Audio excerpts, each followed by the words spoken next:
Podemos encontrar una unión semiconductora PN en muchos lugares a nuestro alrededor. Forman parte de dispositivos electrónicos y optoelectrónicos como las células solares, que convierten la energía de la luz del sol en energía eléctrica, en diodos emisores de luz, conocidos como LEDs, en diodos rectificadores y en transistores.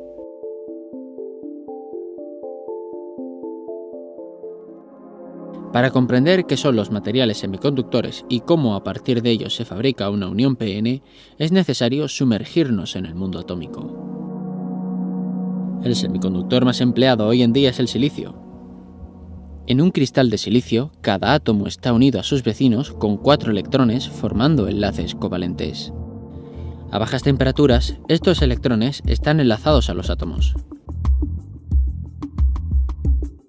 Cuando se incrementa la temperatura, algunos electrones de los enlaces pueden ganar energía térmica y escapan, quedando libres para conducir.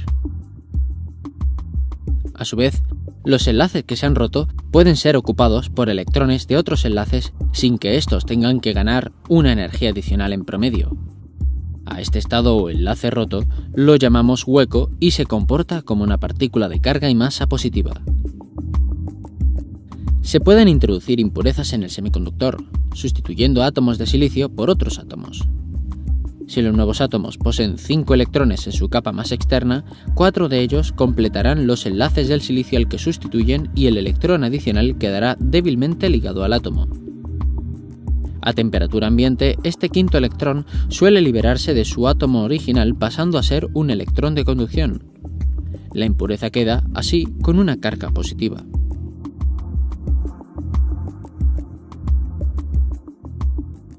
Se puede conseguir que el número de electrones introducidos de esta forma sea mayor que el generado en un semiconductor puro. Para ello, se deberá introducir un número de impurezas apropiado. A un semiconductor con este tipo de impurezas se le llama N, porque tiene cargas libres negativas, y a las impurezas se les denomina donadoras por ceder un electrón. Igualmente, se pueden usar impurezas que tengan 3 electrones en su última capa. Se completarán 3 enlaces y uno quedará libre. A temperatura ambiente, los electrones de otros enlaces podrán moverse a ocupar ese espacio, quedando un hueco libre en el material. La impureza queda, así, con una carga negativa. Al igual que en el caso anterior, si se quiere que el número de huecos introducidos de esta forma sea mayor que el generado en un semiconductor puro, deberemos introducir un número de impurezas apropiado. A un semiconductor de este tipo se le llama P, porque tiene cargas libres positivas, y a estas impurezas se las denomina aceptadoras por aceptar un electrón.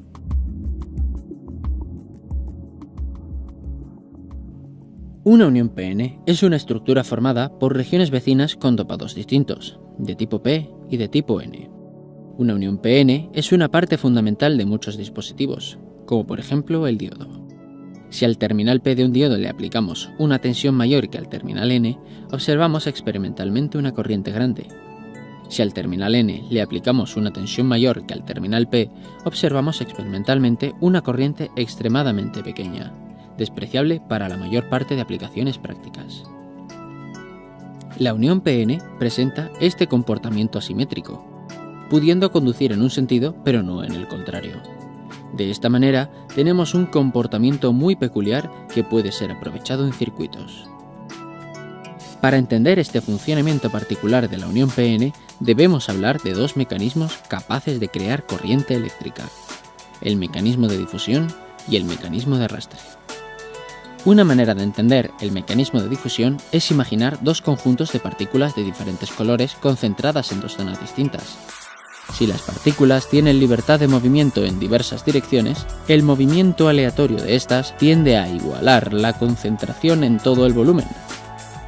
La difusión es el mecanismo físico que da lugar a que las partículas se propaguen intentando ocupar el máximo volumen posible.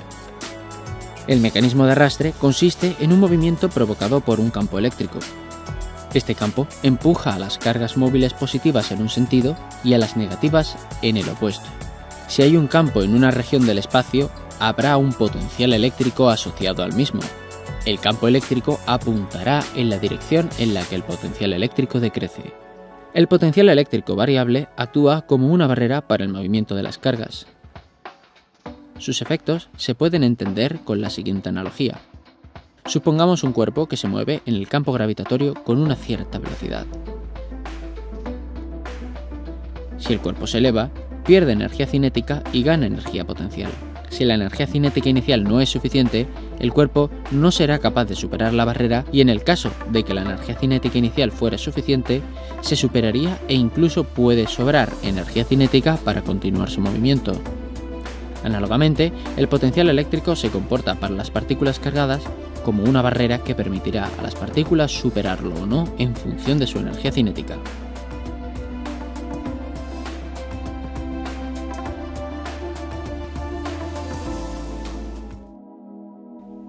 Para fabricar una unión PN se parte de un semiconductor con impurezas de un tipo al que se introducen impurezas del tipo opuesto.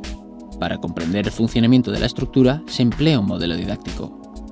Consiste en imaginar los procesos que se darían si se pudiera unir perfectamente un semiconductor de tipo P con un semiconductor de tipo N mediante contacto.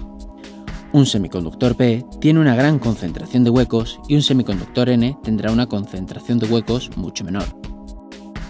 Así, habrá una difusión de huecos de la región P a la N. De la misma manera, habrá una difusión de electrones de la región N a la P. La difusión de electrones y huecos deja atrás las impurezas fijas ionizadas de las que estos proceden. Así, aparecerán regiones en la unión PN donde haya carga eléctrica neta debido a las impurezas ionizadas, que darán lugar a un campo eléctrico. Asociado a este campo, hay un potencial eléctrico que actúa como una barrera que frena las cargas móviles. El equilibrio se alcanzará cuando la corriente de difusión de las cargas móviles se iguale a la corriente de arrastre.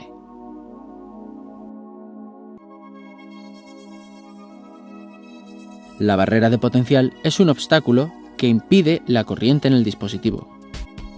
Con tensiones externas podemos modificar apreciablemente su altura, permitiendo la aparición de una corriente eléctrica. Aplicando una tensión externa mediante una batería, modificamos la altura de la barrera de potencial que existe en la zona de unión. Si se aplica una tensión mayor en la parte P que en la zona N, se reduce la altura de la barrera de potencial. Una barrera menor es ahora incapaz de frenar completamente el movimiento de difusión de los electrones y huecos, originándose una corriente eléctrica debida principalmente a la difusión. En estas condiciones, se dice que la unión PN opera con polarización directa. Si se aplica una tensión mayor en la parte N que en la zona P, se incrementa la altura de la barrera de potencial. La mayor altura de la barrera de potencial impide el movimiento de difusión, no habiendo corriente eléctrica apreciable. Se observa, por tanto, que la unión PN puede conducir solamente en un sentido, dando lugar a una corriente que se incrementa muy rápidamente cuando la barrera de potencial se disminuye notablemente.